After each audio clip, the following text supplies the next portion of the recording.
বন্ধুসকল আজিৰ এই ভিডিঅ'টোত মই ডমপ্লেক্স চিৰাপৰ বিষয়ে আলোচনা কৰিম। এই ডমপ্লেক্স চিৰাপটো কি কি কণ্ডিশ্যনত ব্যৱহাৰ কৰা হয়, ইয়াতে কি কি কম্পজিশ্যন আছে, ইয়াৰ প্ৰাইচ কিমান, ইয়াৰ ড'জ আৰু এই চিৰাপটো ব্যৱহাৰ কৰাৰ পিছত আপোনাৰ কিবা ছাইড ইফেক্ট হ'ব নেকি, আজিৰ বিষয়ে এই ভিডিঅ'টোত আলোচনা কৰিম। তো বন্ধু বান্ধৱীসকল আপোনালোকে ভিডিঅ'টো স্কিপ নকৰাকৈ আৰম্ভণিৰ পৰা শেষলৈকে চাব। বন্ধুসকল ডমপ্লেক্স চিৰাপটো মেনুফেকচাৰ কৰিছে ড্ৰাগছ লিমিটেডে আৰু এই চিৰাপটো 200 ml পেক আছে। ইয়াত থকা মূল কণ্টেইনসমূহ হ'ল ইয়াতে আছে লাইচিন মনোহাইড্ৰক্লৰাইড 150 mg, থিয়মিন হাইড্ৰক্লৰাইড আছে 2 mg, ৰিবফ্লাভিন ছ'ডিয়াম ফছফেট আছে 1.8 mg, পাইৰিডক্সিন হাইড্ৰক্লৰাইড আছে 0.75 mg, নিকোটিনামাইড আছে 25 mg, ডিফেণ্টানল আছে 3 mg। বন্ধুসকল এই চিৰাপটোৰ মূল্য হ'ল 105 টকা। আপোনালোকে যিকোনো মেডিকেল ষ্ট'ৰত পাই যাব অথবা আপোনালোকে অনলাইনত অৰ্ডাৰ কৰি কিনি ল'ব পাৰে। বন্ধুসকল ভিডিঅ'টো আৰম্ভ কৰাৰ আগতে এটা অনুৰোধ জনাওঁ, যদি আপুনি আমাৰ এই চেনেলটো প্ৰথমবাৰৰ বাবে চাই আছে আপোনালোকে প্লিজ চেনেলটো ছাবস্ক্ৰাইব কৰি দিব আৰু কাষত থকা বেল আইকনটো প্ৰেছ কৰি দিব। তো বন্ধুসকল এই ডমপ্লেক্স চিৰাপৰ বেনিফিট সম্পৰ্কে আলোচনা কৰিম। এই চিৰাপটো সাধাৰণতে টিচু ৰিপেয়াৰিং কৰাৰ কাৰণে ব্যৱহাৰ কৰে, যাক আমি কলা মেৰামতি কৰাৰ কাৰণে ব্যৱহাৰ কৰা হয়।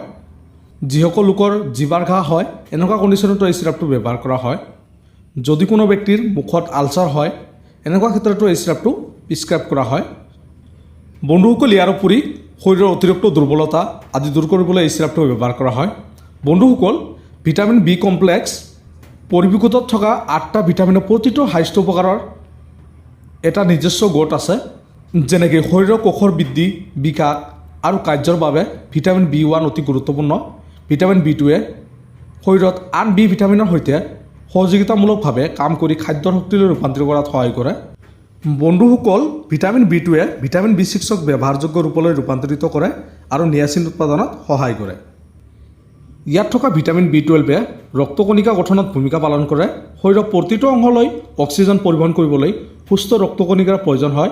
সেইকাৰণে যেতিয়া ভিটামিন B12ৰ প্ৰভাৱ হয় তেতিয়া শৰীৰৰ পৰ্যাপ্ত পৰিমাণৰ ৰক্তকণিকা উৎপাদন কৰিবলৈ সক্ষম নহয়, যাৰ ফলত ৰক্তহীনতাৰ বেমাৰ হয়। ইয়াৰ উপৰি প্ৰয়োজনীয় ফেটি এচিড বজাই ৰাখিবলৈ সহায় কৰে, লগতে হাড় আৰু চুলি গঠনত সহায় কৰে। বন্ধুসকল ডমপ্লেক্স চিৰাপৰ ড'জ বা সেৱনৰ বিষয়ে আলোচনা কৰিম। এই চিৰাপটো শিশুৰ বাবে 5 ml কৈ দিনত 2 বাৰ খাদ্য খোৱাৰ পিছত খাব লাগিব আৰু এডাল বা বয়সীয়া লোকে 10 ml কৈ দিনত 2 বাৰ আপোনালোকে খাদ্য খোৱাৰ পিছত খাব লাগিব। বন্ধুসকল ডমপ্লেক্স চিৰাপটো ব্যৱহাৰ কৰাৰ পিছত আপোনাৰ নৰ্মেল ছাইড ইফেক্টসমূহ দেখা দিব পাৰে, যেনেকৈ আপোনাৰ বমিৰ ভাৱ, পেটৰ বিষ, মূৰ ঘূৰোৱা, এলাৰ্জি প্ৰতিক্ৰিয়া আদি এনেকুৱা ধৰণৰ ছাইড ইফেক্টসমূহ দেখা দিব পাৰে। বন্ধুসকল এইবাৰৰ উপৰি যদি কোনো ধৰণৰ ছাইড ইফেক্টে দেখা দিয়ে তেন্তে আপোনালোকে এই ডমপ্লেক্স চিৰাপটো ব্যৱহাৰ কৰিবলৈ বন্ধ কৰিব আৰু ডক্টৰৰ পৰামৰ্শ ল'ব। তো বন্ধু বান্ধৱীসকল আজিৰ ভিডিঅ'টো ইমান আছিল। যদি ভিডিঅ'টো ভাল লাগে প্লিজ এটা লাইক কৰি দিব আৰু এই ডমপ্লেক্স চিৰাপটোৰ বিষয়ে অধিক জানিবৰ কাৰণে আপোনালোকে কমেণ্ট কৰি জনাই দিব পাৰে। ধন্যবাদ।